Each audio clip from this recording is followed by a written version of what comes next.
supplémentaires qui ont été remis sur le tapis hier soir, enfin, des 7 heures obligatoires payées au SMIC pour les allocataires du RSA. Et aussi une nouvelle chose qui a été annoncée hier soir, une évaluation tous les 18 mois pour voir les efforts sur la formation, sur la recherche d'emploi. Qu'est-ce que vous pensez de ces modifications du RSA? L'évaluation tous les 18 mois, j'ai pas bien compris, parce que j'ai compris que c'était pas dans une perspective laxiste. Et aujourd'hui, c'est tous les 3 mois. Donc le président n'est pas au fait des... Donc je pense que celui qui lui a mis la note était forcément au fait, donc avait une intention malicieuse. Vous pouvez me la détailler, Thomas? Je sais pas, d'essayer d'expliquer, de faire croire que c'était des gens auxquels on le donnait à vie, on vous voyait, bonjour monsieur, je vous donne le RSA, et rendez-vous quand vous serez mort. Ça n'est pas le cas, c'est révisé tous les 3 mois, et ça devrait l'être tous les mois. Et tous les mois, on devrait suivre la situation des personnes. Donc ça, je pense qu'il y a un petit bug dans la chaîne d'idées ou de notes.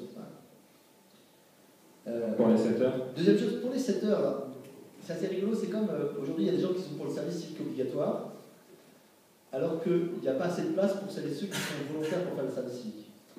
En fait, moi je suis pour le travail. Et je suis pour qu'il y ait, effectivement, j'ai aucun problème à dire qu'il doit y avoir des contrats d'obligation. Que celui qui a le RSA, comme celui qui n'a pas le RSA, dès lors que dans la société, c'est une société de contrats, et de contrats dont on sanctionne les manquements. Ça, j'ai pas de doute là-dessus. Il faut le faire. Et d'ailleurs, ce qui est assez curieux dans la polémique sur les 7 heures obligatoires, c'est que pour vous raconter l'histoire, il y a eu 2 choses qui ont été dures dans la mise en œuvre du RSA. La première, ça a été d'avoir l'argent. Et la deuxième, ça a été que moi, je tenais mordicus à ce que tous les allocataires du RSA soient obligés de s'inscrire à Pôle emploi et soient soumis aux mêmes obligations que les demandeurs d'emploi. C'est-à-dire que je voulais, et j'ai mis dans la loi, que s'ils refusaient 2 offres valables d'emploi, on pouvait leur diminuer ou suspendre le RSA. Et j'avais contre moi, le ministre du Travail, qui s'appelait Laurent Wauquiez, et le ministre des Finances, qui s'appelait Christine Lagarde, qui était ministre des Finances et non. Et j'ai eu des réunions surréalistes chez le président de la République, où je disais, je veux qu'il soit obligé. Et j'avais Christine Lagarde et Laurent Wauquiez qui disaient, ah non, on ne veut pas. Pourquoi ils ne voulaient pas? Parce que ça coûte cher pour Pôle emploi, pour peut-être embaucher des gens. D'une part, et d'autre part, parce que je les faisais du coup compter dans les statistiques du chômage. Et alors, alors moi j'étais là, je disais, mais attendez, je croyais que j'étais dans un gouvernement de droite, les gars. Je croyais que j'étais de gauche dans un gouvernement de droite. Moi je veux qu'on les oblige à faire ça, et vous ne voulez pas. Et ça a été une bataille, c'est Fillon qui l'a arbitré le 27 mai 2008, je m'en souviens encore, vous voyez, la date restée. Là, ça a été une bataille homérique. Donc, qu'est-ce qui s'est passé après? Après, Pôle emploi débordé et aucune intention politique de s'occuper spécifiquement de ces gens-là. Donc moi, quand je vois des allocataires du RSA, je leur demande, alors ça, Pôle emploi, il vous faut découper dans le cul? Ah ben non, ils nous ont expliqué que là, on n'était pas dans leur priorité. Et je leur dis, qu'est-ce que vous voulez, une allocation de plus? Ils ont dit, non, on veut du boulot. Il y a plus de gens qui aujourd'hui sont au RSA, qui chercheraient à avoir un emploi subventionné, etc., que de gens qui refusent un emploi subventionné. Et si vous ne le croyez pas, allez voir le site du ministère de l'Emploi. Il y a une étude de la DARES, qui est la direction de la recherche et des études statistiques, publiée il y a 4 jours, et qui a fait une grande enquête sur les allocataires du RSA. Sur les allocataires du RSA, il y en a 72% qui sont considérés comme faisant des démarches pour trouver un emploi et trouvent en porte close, et 8% qui disent avoir refusé un emploi, dans 53% des cas parce que c'était trop loin, dans 46% des cas parce... Non, je sais pas quoi, 2 fois, quoi, il y en a 80... Au total, ça fait 86%, soit parce que c'était trop loin, soit parce que ça ne correspondait pas à leur qualification, et 14% parce que c'était pas assez bien payé. Donc c'est 14% de 8% qui sont dans cette situation de refus, d'après le ministre de l'Emploi, qui n'est pas suspect d'être un gauchiste invétéré comme je le suis. Ah. Donc je pense que aujourd'hui, l'obligation, je suis pour les obligations, mais il faut que les obligations soient partagées et qu'elles pèsent sur tous les acteurs. Et je trouve qu'il faut désidéologiser ce débat. C'est-à-dire que tout l'intérêt de la science pour se dire, ben voilà, regardons le problème. Quelle est la proportion de celles et ceux qui ont... Et donc mettons l'énergie proportionnée à cela. S'il y en a 12% qui ont des problèmes pour trouver un boulot, il faut regarder quels moyens, quelle énergie on peut mettre pour ces 12%. S'il y en a 8% qui refusent de bosser, il faut appliquer les sanctions, il faut faire toute une série de choses, mais dans des conditions proportionnées à leur nombre. Donc je ne pense pas qu'on puisse faire croire que c'est le refus de cela qui expliquerait une explosion de l'assistanat. Il faut aussi être capable d'avoir un discours qui soit pas démenti par les faits, pas réfutable. Hein. Je ne sais pas si certains d'entre vous ont lu un épistémologue qui s'appelle Popper. Peut-être pas, Karl Popper. 0%. Comment 0%. Vous, bah voilà. Non, pardon, une personne. Vous sous-estimez. Moi, c'est un de mes chercheurs préférés, la théorie poppérienne, qui dit qu'il faut qu'une thèse soit réfutable pour être valide, si je puis dire. Et si je vous dis qu'il n'y a aucun allocataire du RSA qui est feignant, vous pouvez me la réfuter parce que sur le million d'allocataires, vous pouvez en trouver au moins un ou deux qui a refusé du boulot et qui est feignant et qui profite du système. Donc ça réfute une thèse. Donc il faut à la fois répondre à cela, y compris à la préoccupation des gens qui en ont marre de voir, et il y en a bien un qui connaît un voisin qui a refusé 3 fois, qui est passé à travers le bac du filet. Donc il ne faut pas laisser sans réponse ce problème-là. Mais il ne faut pas lui apporter des réponses, encore une fois, disproportionnées et penser que c'est un cas majeur. Donc je suis pour que l'obligation reste ce qu'elle est aujourd'hui, c'est-à-dire on a tout à fait les moyens juridiques de suspendre l'allocation d'un allocataire du RSA qui ne satisferait pas ces obligations. Je suis par ailleurs pour qu'on utilise des possibilités de travailler quelques heures par semaine en phase de transition. C'est ce que j'ai fait. On a créé une structure à Emmaüs qui s'appelle Emmaüs Défi pour les gens à la rue. Et on commence par les faire travailler 2 heures dans la semaine, puis 4 heures, puis une journée, puis etc. Ça a été fait d'ailleurs par un polytechnicien qui s'appelle Charlie Vincent. Je ne sais pas si vous avez déjà entendu parler de lui. Comment? Ouais, c'est toujours vous. C'est et mon père et Charlie Vincent. Charlie, c'est quelqu'un qui travaillait chez SAP après avoir fait les bonnes études qu'il faut, Expo, et puis qui était venu me voir en disant finalement je pourrais peut-être me rendre plus utile. Je lui ai fait prendre une année sabbatique, il est venu à Emmaüs, il s'occupait d'organiser le recyclage des ordinateurs, il a fait gagner de l'argent à Emmaüs, lui il a divisé son salaire par 4. Et puis on a monté un système pour les gens à la rue qui le dirigent et qui le développent avec beaucoup de talent. Et pour les gens les plus en difficulté, on les fait travailler quelques heures jusqu'à arriver à 26 heures. Ça, je trouve ça génial. Et il faut faire ça. Mais dire à des gens, allez, je vais faire de la polémique politicienne, dire je suis contre les 35 heures, mais en revanche, on va dire que les gens en difficulté, on va les obliger à travailler 35 heures par mois, et non plus par semaine, puisque 7 heures fois 4 heures égale 35, pratiquement. J'ai pas fait le polytechnique. Non, là-dessus. Pratiquement, voilà, c'est fois 4 semaines et demie ou 5 semaines. Je trouve que voilà, c'est pas bien. Alors, c'était clair, à peu près, oui. Très clair.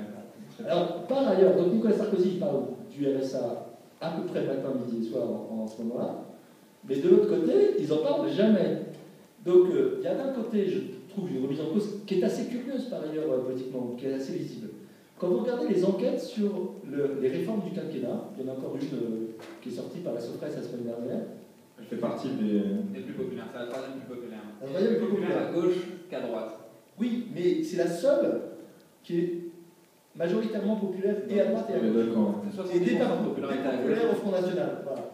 Et donc ça, dans les campagnes électorales où on veut cliver, du coup, la droite a intérêt à essayer de dire putain c'est pas bien fait, machin, etc. Et la gauche a intérêt à ne pas en parler puisqu'elle s'est abstenue, tout ça.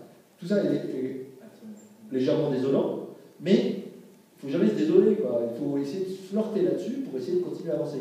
Parce que le vrai enjeu, il n'est pas là. Le vrai enjeu, c'est que c'est encore le bordel dans les prestations sociales, entre le RSA, la prime pour l'emploi, les aides au logement, la prime de machin, le truc, etc. C'est toujours le bordel. Et donc, il faut un système qui soit... Il faut qu'on fasse l'étape 2 qu'on n'a pas pu faire initialement. Et ça, il faudrait que ça intéresse des gens.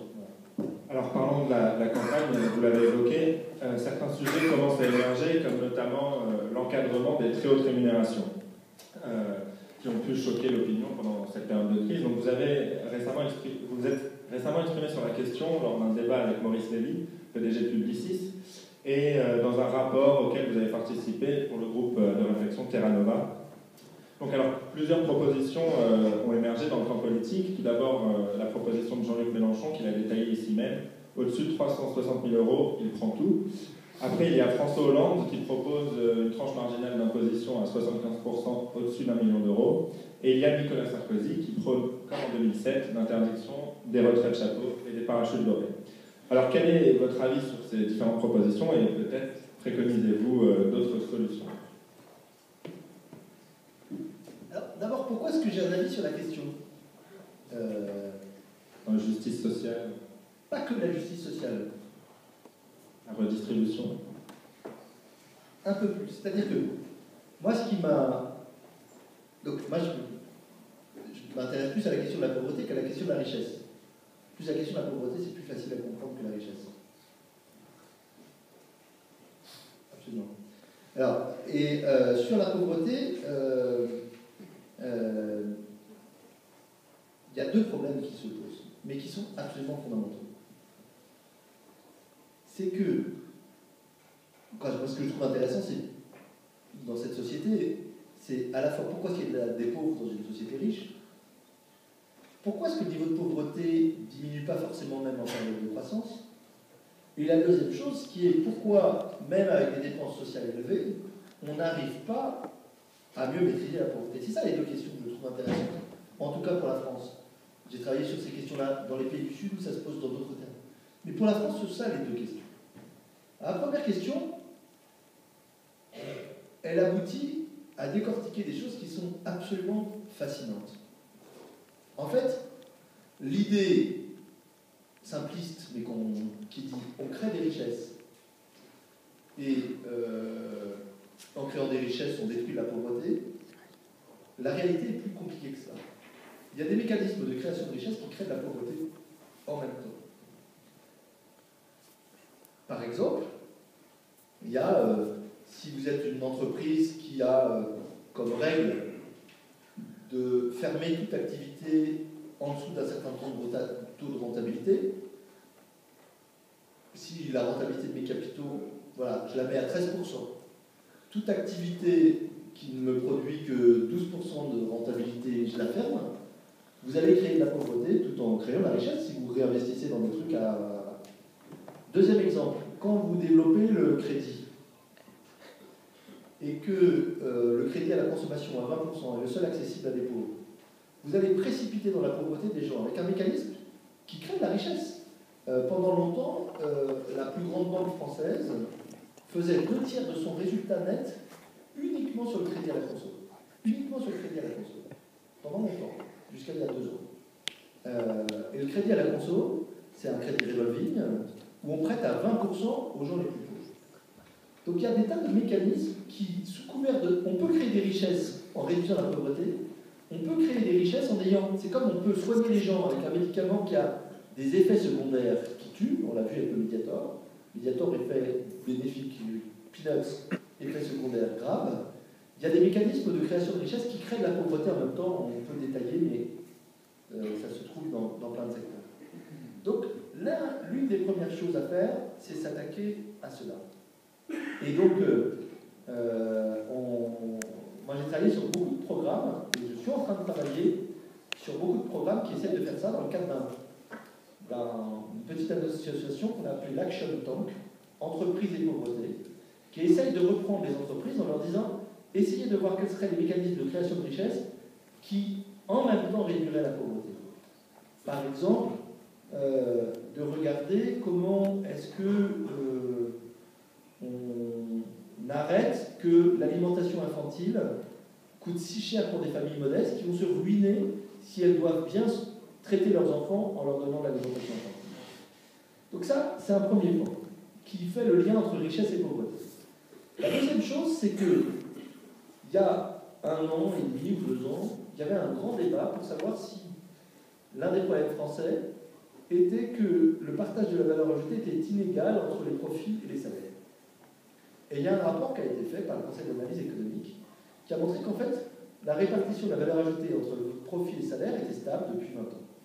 En revanche, au sein des salaires, il y avait 10% des plus hauts salaires qui avaient capté 3/4 de la valeur ajoutée créée, 80% qui s'étaient appauvris, et les 10 derniers pourcents qui s'étaient enrichis grâce à l'augmentation du SMIC et grâce aux prestations sociales. Et en disant ça, j'ai vu ça 36 fois, et je me suis dit, mais c'est bien sûr. Si ça paraît absurde d'avoir besoin de tant de temps pour comprendre, mais de dire, si les 10% ont capté 3/4 de la valeur ajoutée, les autres courent derrière, et on est obligé de compenser avec des prestations sociales. Et on fait de la compensation qui ne marche jamais. Et donc, si les hauts salaires s'échappent, on sera obligé de courir derrière avec des prestations sociales. Exemple, si vous êtes dans une entreprise que vous surpayez une partie des gens et que vous sous-payez les autres, même si vous les maintenez au niveau du SMIC, etc., au niveau du SMIC, ça déclenche le fait qu'il faut leur donner des aides au logement, qu'il faut leur donner du RSA, etc. Donc vous allez créer de la dépense publique. Et ça, c'est de la dépense publique évitable. Donc à partir de là, je me suis dit, on doit travailler sur la réduction des hautes rémunérations par rapport aux envolées dont il faut se souvenir lors de grandeur, parce que la question n'est pas de savoir si un tel est moral ou immoral. La question est de savoir si macroéconomiquement et macro-socialement il se passe quelque chose. Quand vous regardez que l'écart moyen entre le salaire moyen et les plus hautes rémunérations a été multiplié par 8 en 20 ans, il y a un problème. C'est passé d'un écart de 1 à 20 à un écart de 1 à 160, un truc comme ça. Donc il y a un problème. Voilà. Et donc, on a réuni un groupe de travail et on a essayé de faire des propositions. J'en viens à votre truc parce qu'on a proposé tout cela et quelques autres choses. C'est-à-dire qu'on a proposé de ne pas avoir que de la fiscalité, parce que d'abord intellectuellement c'est pas satisfaisant, donc il y a un problème, on va juste le résoudre par l'impôt. On n'a pas proposé le système Mélenchon parce que je n'ai pas fait que statuer le Conseil constitutionnel, mais je suis à peu près persuadé que c'est anticonstitutionnel d'interdire de gagner 1 euro de plus qu'une certaine somme. Et donc on a proposé un mix à la fois de procédures qui changent le mode de fixation des hautes rémunérations, repris par Nicolas Sarkozy, du genre les rémunérations les dites plus hautes doivent être votées par l'ensemble de l'Assemblée générale et pas que par le comité de rémunération. On a proposé effectivement de supprimer les retraites chapeau, parce que quand on est très bien payé, et si on a envie d'avoir une retraite à peine, on n'a qu'à juste faire des économies. Enfin, voilà, on investit, on fait ce qu'on veut, on achète de l'assurance vie, on débrouille. On n'a pas besoin en plus d'avoir un régime dérogatoire avec un régime social différent des autres, etc., etc. Et puis on a proposé, nous, pas d'aller jusqu'à 75% en dessous d'un million, on a proposé une tranche à 50% à 150 000 euros par part et 60% à 300 000 euros par part.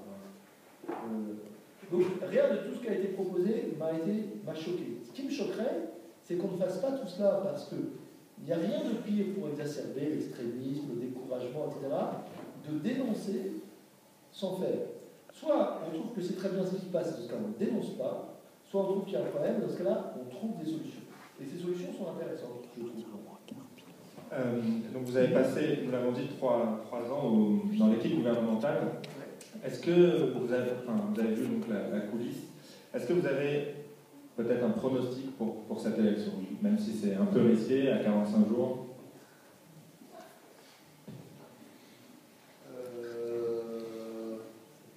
Non mais c'est rigolo parce que j'ai fait un pronostic il y a 1 an, j'ai pas dit bouteille de champagne sur un truc, sur que quelqu'un serait le candidat ou pas. Il pas. À droite. Non, je peux vous dire, mais c'est trop engageant. Et j'ai perdu mes bouteilles de champagne. Comment donc du coup, j'ai plus de pronostic. D'accord, donc pas de pronostic. Donc voilà, on va finir par un petit rituel. Donc on va vous présenter des personnalités donc, qui vont s'afficher sur l'écran. Et vous allez devoir dire, donc dans un exercice un peu difficile, 2 adjectifs qualificatifs sur ces personnalités. Donc, un effort de concision vous est demandé. Donc, Nicolas Sarkozy est le premier. Je vous assure que c'est lui.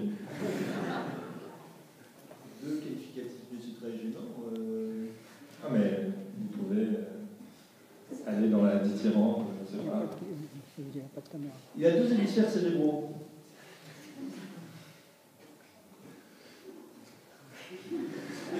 Je parle Un hyper intelligent, un pas toujours très mature. C'est entendu. Le suivant, François Hollande. Je voulais dire comme ça vous évite de vous pencher. Normal, pas ordinaire.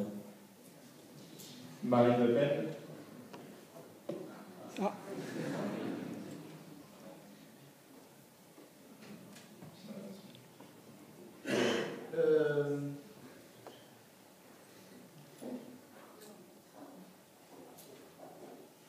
Démagogue, haineuse. Donc, le suivant, comme ça je ne me mouille pas. Voilà. Jean-Luc Mélenchon. Démagogue.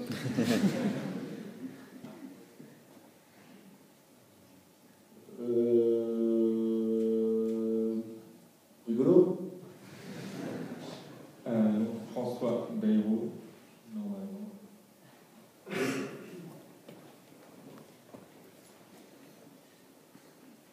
Centriste. C'est un peu facile. Et d'après la photo, triste. Et donc, Jean-François Copé, on sait qu'il y a eu une petite passe d'armes entre vous et lui sur notamment votre livre sur les conflits d'intérêts. Intéressé. Rancunier. Et le dernier, donc François Fillon, vous avez été amené à travailler sur son équipe. Énigmatique.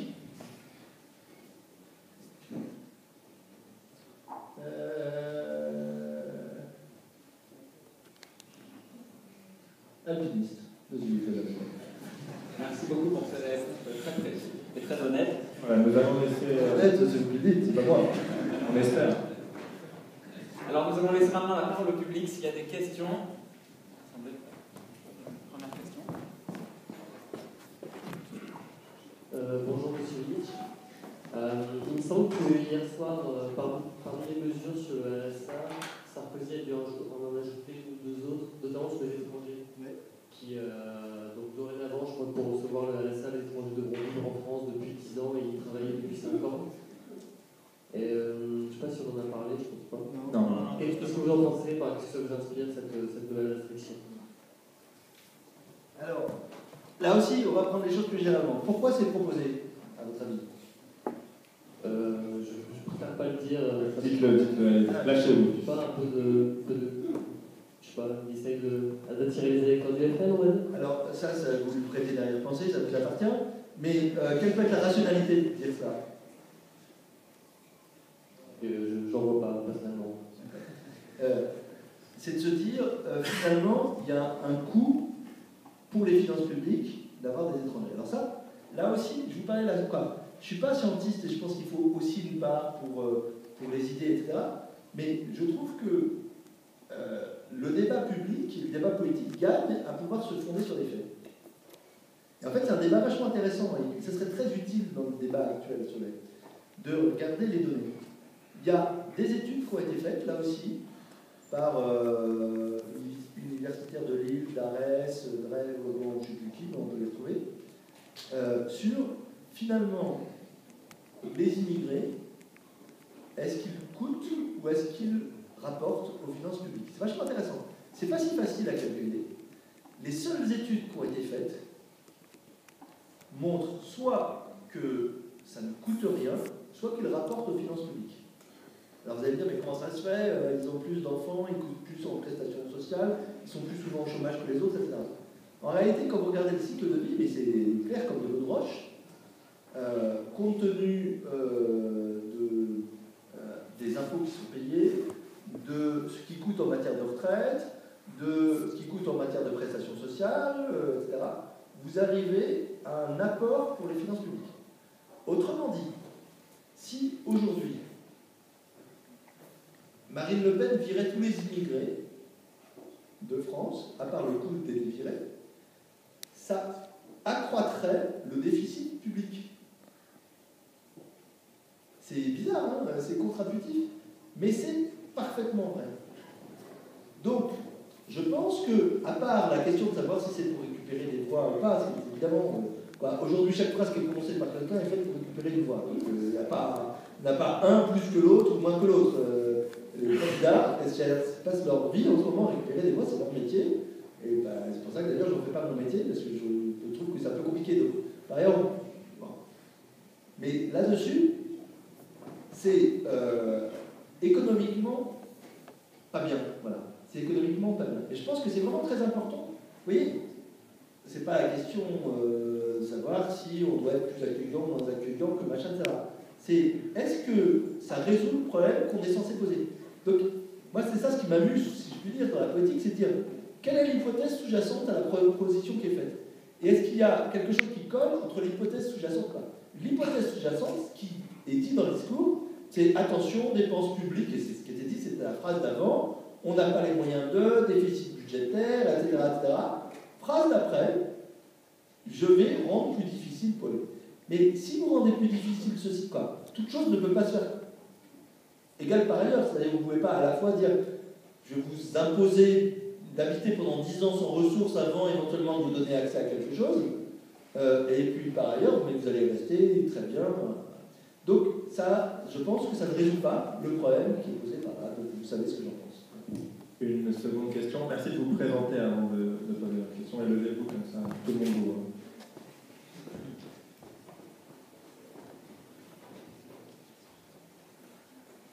Bonsoir, donc, je me présente apparemment, c'est plutôt que je le fasse. Là, je suis étudiant ici. Je m'appelle Pierre. Enchanté. Alors, je vais être très clair. Que pensez-vous de l'allocation universelle, notamment de la possibilité de déstigmatiser les personnes qui bénéficient de minima sociaux et de son efficacité à sortir peut-être justement ces 60% qui ne bénéficient pas du RSA? Voilà. Alors, l'allocation universelle, c'est-à-dire pour tout le monde, on est d'accord pour 62 millions de la population. À un niveau qui est peut-être moins élevé que le RSA. Mais je pense que c'est tellement impossible à faire que je ne m'y intéresse pas. Je veux dire que la transition d'un système à l'autre, c'est la même chose en sciences, etc., est déjà compliquée. La preuve, vous avez vu, on a fait quelqu'un du boulot, on n'a pas réussi tout, etc. Je pense que passer du... Si on débarquait sur une terre vierge qui s'appelle la France, où il n'y ait plus aucune allocation, plus rien du tout, il y aurait une sorte de virus qui bouffait tous les systèmes informatiques, des CNAP, de Pôle emploi, de machin, des impôts, etc. Il y a tout à reconstruire. Peut-être qu'on pourrait recommencer et se dire on fait une allocation universelle. Mais comme ça n'est pas le cas, je pense que la transition entre le système actuel et une allocation universelle, c'est strictement impossible. Donc je m'en fous de l'allocation universelle. Vous voyez, je suis un peu cru pour vous. Mais du coup, ça ne m'intéresse pas. Ça ne veut pas dire que la déstigmatisation ne m'intéresse pas. Je pense qu'il vaut mieux, effectivement, déspécialiser et élargir un certain nombre de prestations. Et j'essaie de ne pas me contredire avec le fait qu'on a créé le RSA comme un système qui devait englober à la fois des gens qui ne travaillent pas et des gens qui travaillent avec des revenus modestes pour essayer qu'il n'y ait plus de synonyme entre toucher un minimum social et être exclu du monde du travail. Et on n'a pas si mal réussi que cela. La preuve, c'est que personne n'a trouvé un terme pour désigner ceux qui touchent le RSA. Parce qu'il n'est pas un statut. Vous pouvez dire, il n'y a pas de RSAste. Et ça, c'est génial, c'est notre plus grande victoire. Je le dis depuis 4 ans. En revanche, il y a des gens qui sont allocataires du RSA comme ils sont allocataires d'aide au logement ou de prestations familiales. Donc je suis effectivement pour la déstigmatisation. Par exemple, je suis pour la suppression de la couverture maladie universelle et de la remplacer par un bouclier sanitaire qui garantisse pour tout le monde que ce qu'on a à sortir de sa poche quand on a recours aux soins ne dépasse pas une certaine fraction du revenu. Donc là-dessus, je pense que c'est possible, même si c'est déjà compliqué. Mais donc l'allocation universelle, je n'y crois pas. Voilà. Alors, une troisième question. Merci de vous passer le micro, ça sera peut-être plus simple. Bonsoir. Je vais aussi peut-être demander quelques explications à propos du RSA. Donc en fait, le RSA me pose personnellement une petite frayeur, c'est-à-dire que pour moi, ça pourrait être aussi un obstacle. En fait, quelque chose qui diminue de manière artificielle la valeur du travail. C'est-à-dire qu'en donnant un petit peu plus aux salaires les plus faibles, on aurait tendance à diminuer la valeur du travail pour tout le monde, et y compris aux classes qui sont juste au-dessus du SMIC, puisque est-ce que en fait, ça pourrait permettre de geler les salaires juste au-dessus du SMIC puisqu'ils seraient compensés par le RSA? Et donc d'avoir de plus en plus de personnes qui seraient susceptibles de recevoir cette aide. Alors, tout à fait, c'est un des problèmes que posent ces systèmes-là. Mais en réalité, si on prend le principe du RSA et d'ailleurs d'autres aides au bas revenu, parce qu'il y a d'autres modes de soutien, et si on le conçoit comme un impôt négatif, c'est-à-dire quelque chose qui... le principe, c'est que quand vous gagnez 10 euros, on réduit votre aide de 3 euros, et puis les 10 euros suivants, on réduit, etc., etc. Et donc on a quelque chose qui vient se terminer, c'est vous les scientifiques, je peux prendre un symptôme, un truc, ça vient doucement se terminer. Ça n'a pas obligatoirement un effet modérateur sur les salaires. Parce que ce que vous dites en disant est-ce que ça va créer un problème de trappe à bas salaire, grosso modo.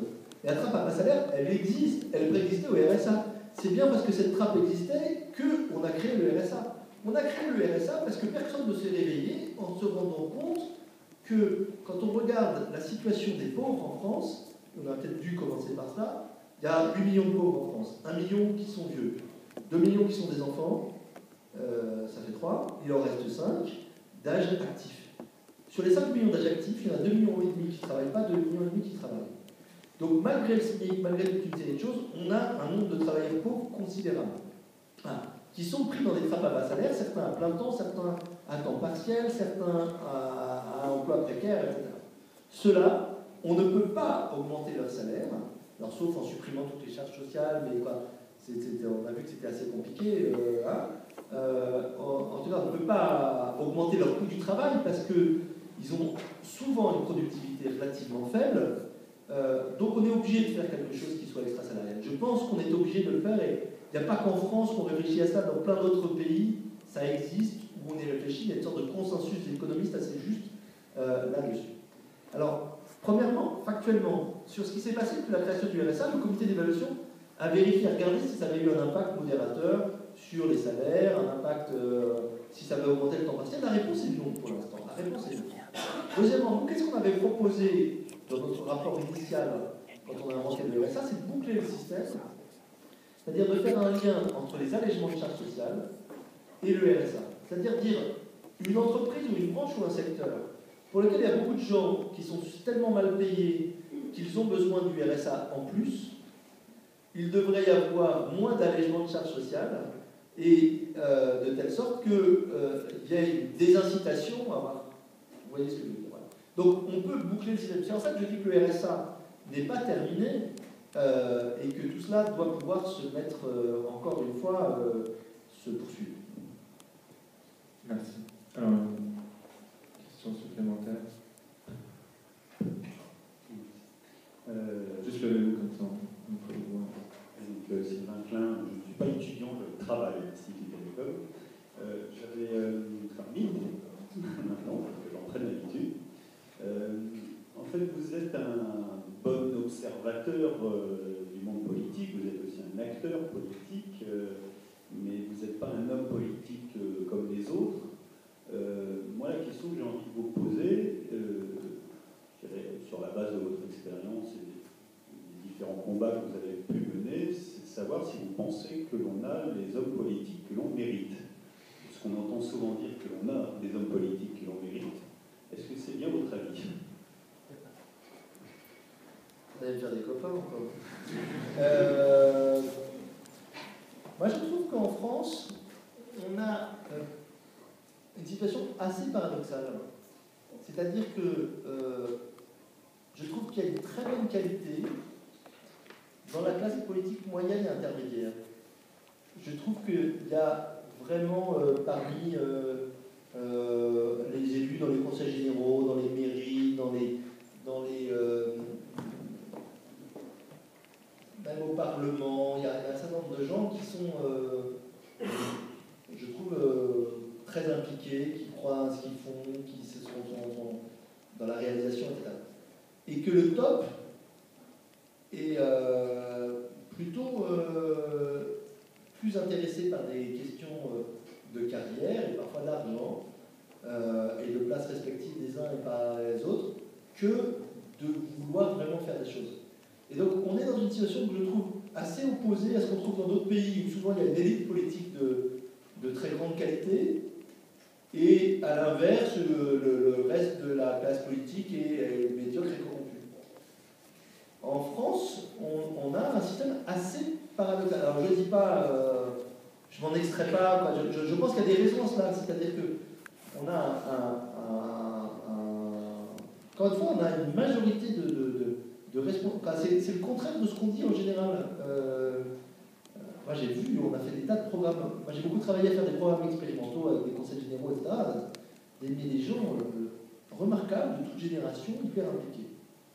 Et le problème de la classe politique française, c'est quand vous regardez parmi celles et ceux qui occupent je ne vais pas prendre les candidats à la présidentielle, mais le niveau d'en dessous, quand vous vous dites je voudrais faire une bijection entre une passion, une cause pour laquelle il serait prêt à mourir, au moins au sens figuré du terme, et tel ou tel, vous prenez 10 dans le Parti Socialiste et 10 à l'UMP, je vous défie de pouvoir faire la bijection correctement plus de 2 fois.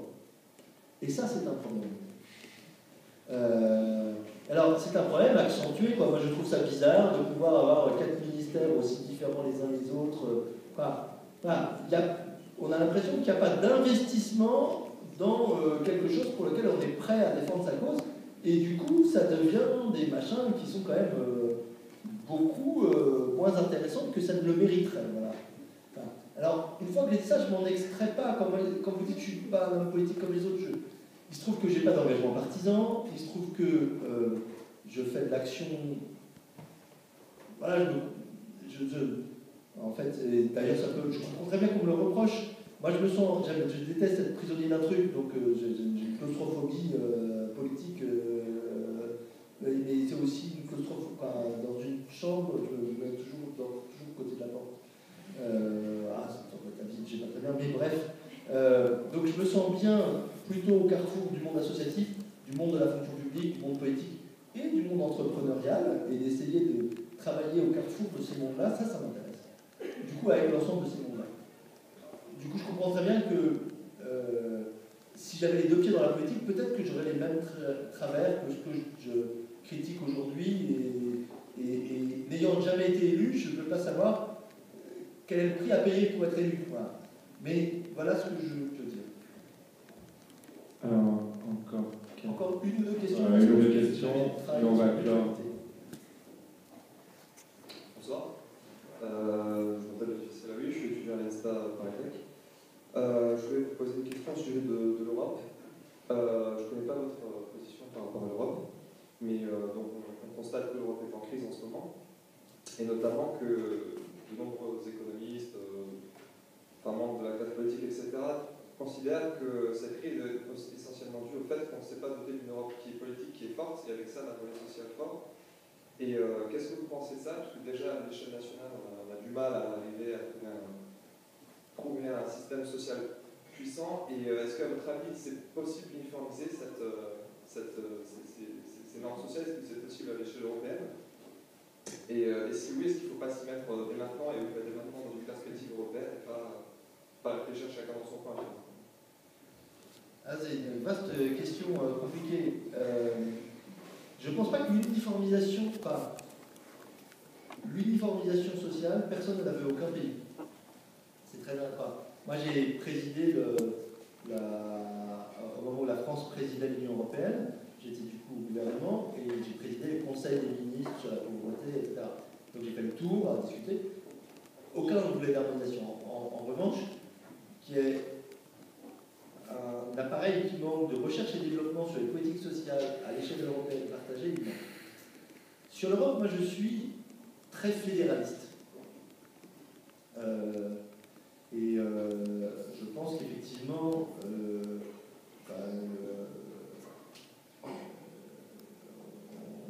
on a raté des marches et on a un système qui n'a pas de légitimité politique, et du coup on alterne entre des systèmes d'intergouvernemental avec veto, où on passe passe son temps à retricoter et détricoter, ou d'autres trucs hyper technocratiques où personne ne doit passer les trains, etc. Donc j'étais fédéraliste avant les crises et je suis hyper fédéraliste depuis les crises. Par ailleurs, je ne sais pas comment on passe du micmac actuel à quelque chose de fédéraliste quand, au contraire, faire fuir, j'entends tout ce qui se... La phobie européenne, la nécessité de se rattraper à la nation, etc. Donc je ne sais pas comment passer de cet fédéralisme que j'ai dans mes tripes, par ailleurs, à comment est-ce qu'on le ferait accepter. Peut-être une dernière question. Premier rang. On va vous donner ce micro. Merci. Alain Anchain, je suis de l'école, mais visiblement pas étudiant. Une question sur votre livre, il y a publié il y a quelques années, Le conflit d'intérêts. Vous y avez fait allusion tout à l'heure. Moi, je l'ai trouvé très bien, très clair, très nécessaire. Je veux savoir si l'auteur, avec la perspective de quelques années, vous avez l'impression d'avoir durablement changé un peu les choses. Est-ce qu'il y a des aspects de la vie politique qui ne se feront plus comme ça, ou qui du tout, ou est-ce que les gens vont essayer de se cacher davantage puisque vous avez braqué le projecteur sur eux? Alors ça n'a pas vraiment fondamentalement changé. Alors, ce qui a changé, c'est que moi ça m'a fait un paquet d'emmerdes, ce bouquin.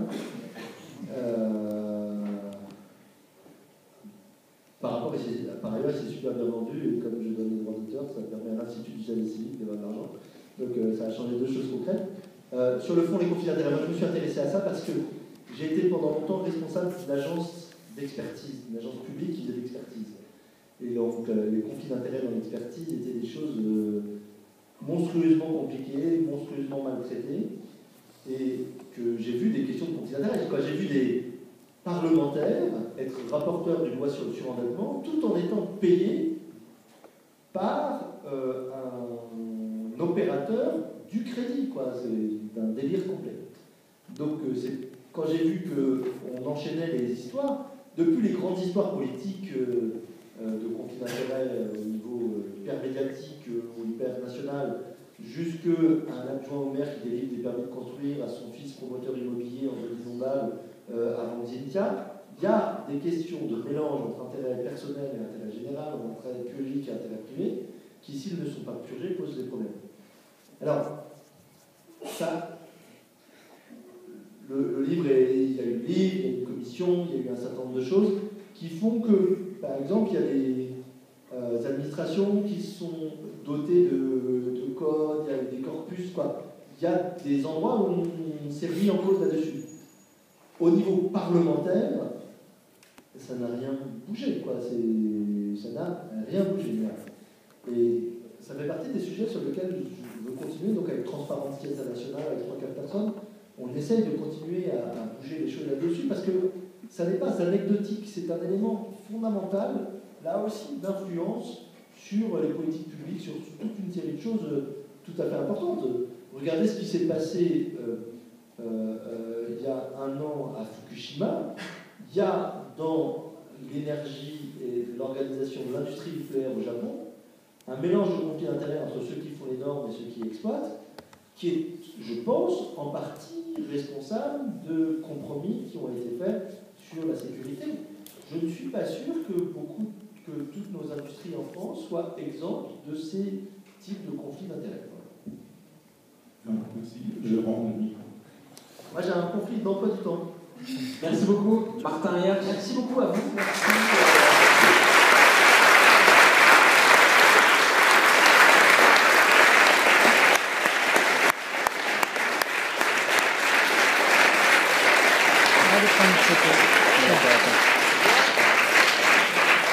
Merci à tous aussi d'être venus ce soir. Un cocktail vous attend dans le hall. Merci de passer par en haut. Je suis désolé, mais j'ai un autre débat sur la question de mutualité et d'assurance maladie.